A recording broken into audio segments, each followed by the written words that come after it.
চার পাঁচটা এই আপনি এই বয়সে চার পাঁচটা ভাঙা দেওয়া হয়েছেন কি সাপটা যায় না আছে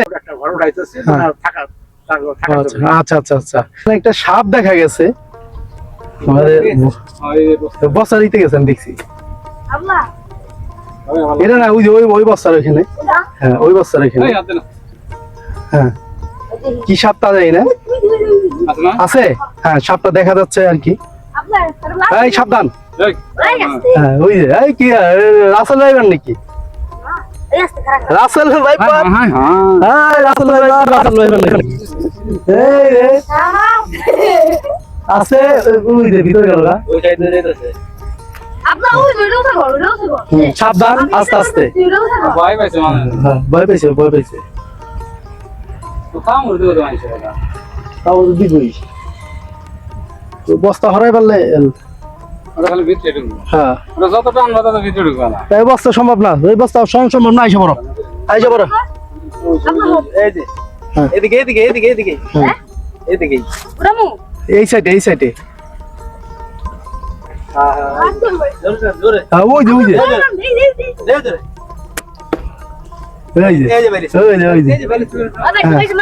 হ্যাঁ আস্তে কারোর জন্য ক্ষতি হয় না ঠিক আছে দুরা সাপ নাকি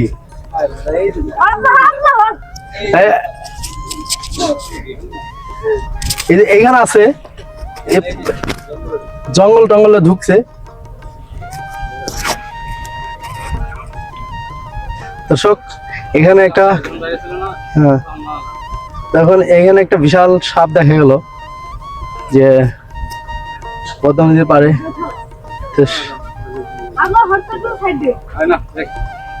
চলে গেছে ঠিক আছে সমস্যা নাই দরকার নাই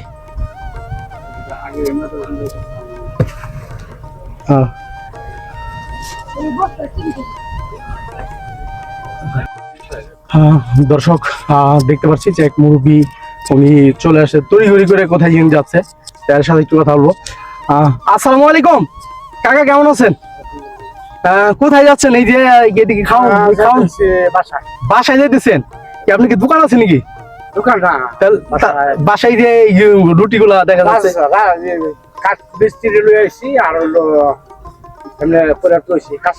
এরা খাবে না এরা কি দুপুরে খাবে এটা কেন এদের ভাত খাবেন না দুপুরে বান্ধরা কলঙ্ক বান্ধর থেকে আসছে বাড়ি হলো বর্তমানে বান্ধরা এখানেও আসলো এখন ছোট একটা ঘর উঠাইতেছে আচ্ছা আচ্ছা আচ্ছা তা এখানে কোথায় ছিল এখানে ছিল নীলগ্রাম ছিল ও আচ্ছা ঠিক আছে তো ভালো থাকেন যান আপনার একটা দর্শক দেখতে পাচ্ছেন যেখানে আন্টি ভালো আছেন জি আলহামদুলিল্লাহ এটা কি গোসল করাবেন নাকি এটারে নদী পানি নিয়ে আসছেন না আচ্ছা কয়টা পালেন এটা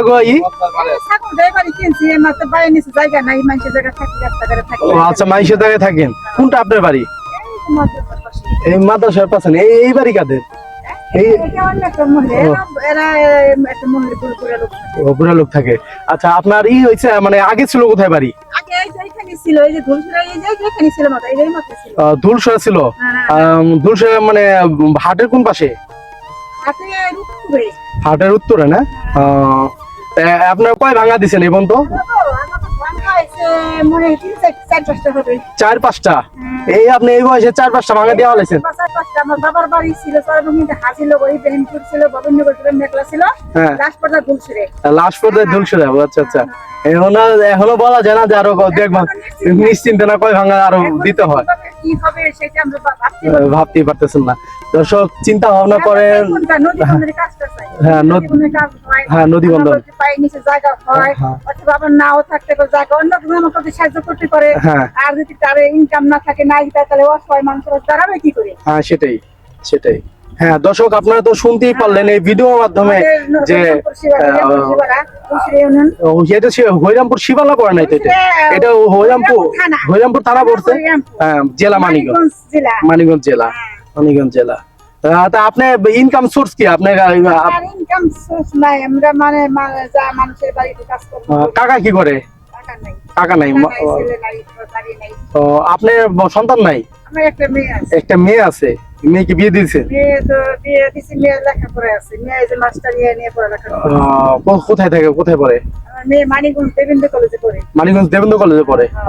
তার মানে ইনকাম আপনি খরচ চালাইতেছেন? ওই যে আমার মেয়ে গোসল করে আইছে। ও মেয়ে গোসল করতেছে। গরম পানি বসে। আচ্ছা আচ্ছা, হ্যাঁ বুঝতে পারছি।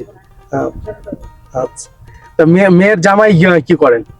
মেয়ে জামাই তো বাবা পরের পুলাই গো, টাকা কামাই আমার গো প্রয়োজন নেই। হ্যাঁ। বাপ মারে খাইবো দেবো, একটু দিয়ে আমার গো দরকার। হ্যাঁ সেটাই। ঠিক আছে, জামাইরা যত টাকা কামাই করুক ওটা তাকে মনের আবেগ। হ্যাঁ তাদের যদি মনের আবেগ হয় শ্বশুর বাড়িতে ভাঙবে, তাই না? হ্যাঁ, সেটাই। আমার জামাই বলে এই মেয়ে অনেক মানুষের মেয়ে জামাইরাই হয়। হ্যাঁ।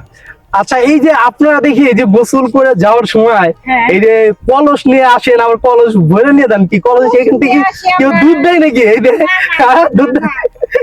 সে নিয়ে আসি, মনে করো নদীর পানিতে ভাত রান্না করলে ভাত সুন্দর হয়। হ্যাঁ সুন্দর হয়, এবং নদী পানি তো ময়লা। নদীর পানি ঘোলা ভালো, জাতির মেয়ে কালো। ও আচ্ছা আচ্ছা, আপনি এই ছন্দ মিলাই বললেন যে নদীর জল ঘোলা ভালো, জাতের মেয়ে কালো ভালো। আচ্ছা আচ্ছা, হ্যাঁ।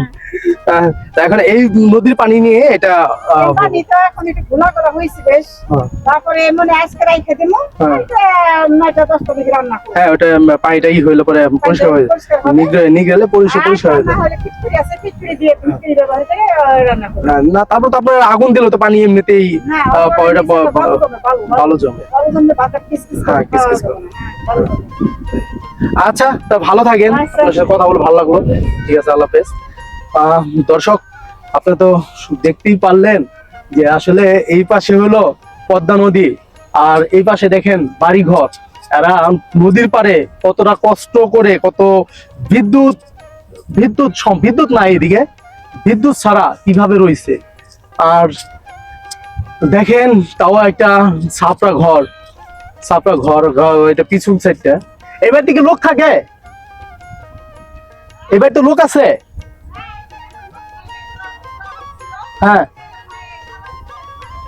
ও আচ্ছা আচ্ছা, আমি কি ওইদিকে একটু যাই, একটু দেখাইতে পারি? আচ্ছা দর্শক, আমরা একটা বাড়িতে ঢুকবো। এই বাড়িতে একটা বয়স্ক একটা মহিলা ছিলেন, উনি এখন এদিকে থাকে না, অন্যখানে গেছে। দেখেন বাড়িঘর ফালাইতে কিভাবে থাকবে, এটাও একটা কথার বিষয় যে বাড়ি ঘর ফালাই থেকে চলে গেছে, কারণ পাশে নদী। আবার দেখা গেল যে নদীর পাড়ে একা বসবাস করাটাও সম্ভব না। দেখেন এই বাড়িঘরের অবস্থা কি হয়ে গেছে। এইটা সম্ভবত ঝড়ে বা এই সাজনা গাছটা পড়ে গেছে। আর দেখা যায় কিছুক্ষণ আগে এদিকে যাইতো একটু ভয় ভয় লাগতেছে। তারপরও দেখি আপনাদের একটু দেখাই যে দেখেন, এই যে দেখেন তিনটা তালা মারে চলে গেছে। এরা কিভাবে থাকবে বাড়ি ঘরে। দেখেন ওই গাছে বেল ধরে আছে, কিন্তু খাওয়ার মানুষ নাই, বাড়িওয়ালা নেই। আর এই সাইডটা দেখেন কত জঙ্গল হয়ে গেছে, একটা জঙ্গলের ভিতরে মানে চলে আসছে। আবার এই ছাপড়া ঘরটা দেখতে পাচ্ছেন যে এই ঘরটাও কিন্তু মানে রশি দিয়ে, সেগুলোর ভিতরে রশি দিয়ে বাইন্দা রেখে গেছে। আবার দেখেন নদীটা কতটা কাছে, দেখেন ওই যে ট্রলার যেতেছে, ভালো ট্রলার গুলা যেতেছে। তার মানে বাড়ি ছেড়ে আপনার খুব হলে 20 ফিট দূরে হবে। দেখছেন এই যে মুরগি লালন পালন করতো, সেই ইটা খোপ আছে। দেখেন গাছে আমও ধরে রয়েছে, কিন্তু অথচ বাড়ির লোকজন বাড়িতে নেই। এরা ভয়ে চলে গেছে। এই নদীর পাড়ে থেকে নদীর পাড়ে বসবাস করাটা দেখা যায়। ওই যে আমাদের আরেক ভাইও চলে আসছে এখানে ব্লগ করার জন্য। ভাই কেমন আছেন? ভাই কোথায় থেকে আসছেন আপনি? আমি ধামরা থেকে আসছি। ধামরা থেকে আসছেন, কখন আসছেন? আমি তো আসছি 9:30টার দিকে। 9:30টার দিকে। ও আচ্ছা, আপনি দেখা যায় দৈনিক স্বাধীন কাগজের সাংবাদিক? হ্যাঁ হ্যাঁ। আচ্ছা আচ্ছা, নিউজ করছেন ভাই? হ্যাঁ, নিউজ করছি। আচ্ছা আচ্ছা, মানে যে একটা দৃশ্য ছিল সেটা তুলে ধরার জন্য আমি আসলাম দৈনিক স্বাধীন। তাই দৈনিক স্বাধীন কাগজ থেকে। তবে আচ্ছা ভাই, আমাদের এই যে পদ্মা নদীটা, যে এখানে তো আসলে যারা আছে এখানে দেখেন নদীর থেকে খুব হলে 20 ফিট থাকে যে বাড়িটা, এরা দেখেন এই বাড়িতে কিন্তু কেউ নাই, দেখেন কেউ নাই। এইটা নিয়ে একটা নিউজ যদি করতেন আপনারা, তাহলে হয়তো সরকারের চোখে পড়তো আর কি। জানতে হবে, বিষয়টা জানতে হবে কি জন্য এই ঘটনা ঘটলো। না তালাবদ্ধ ভাই এটা একটা সামান্য বিষয়, মানে বিষয়টা সহজ, কারণ হলো পাশে নদী আর এখানে বাড়ি। এটা তো মনে করেন যে কোনো একজনের এদিকটা মানুষজন দুর্ঘটনা ভয়ে বাই ভয়ের পরের জন্য অন্য কোথাও আছে। দেখেন কাঁঠাল গাছে কাঁঠাল ধরে রয়েছে, বেল গাছে বেল, অথচ খাওয়ার মানুষ নাই এখানে। বাড়ি, হ্যাঁ গ্রামের পরিবেশ, গ্রাম্য পরিবেশ। দেখা যায় এদিকে আম গাছও আছে। ও বিভিন্ন তথ্য তুলে ধরার জন্য আসলে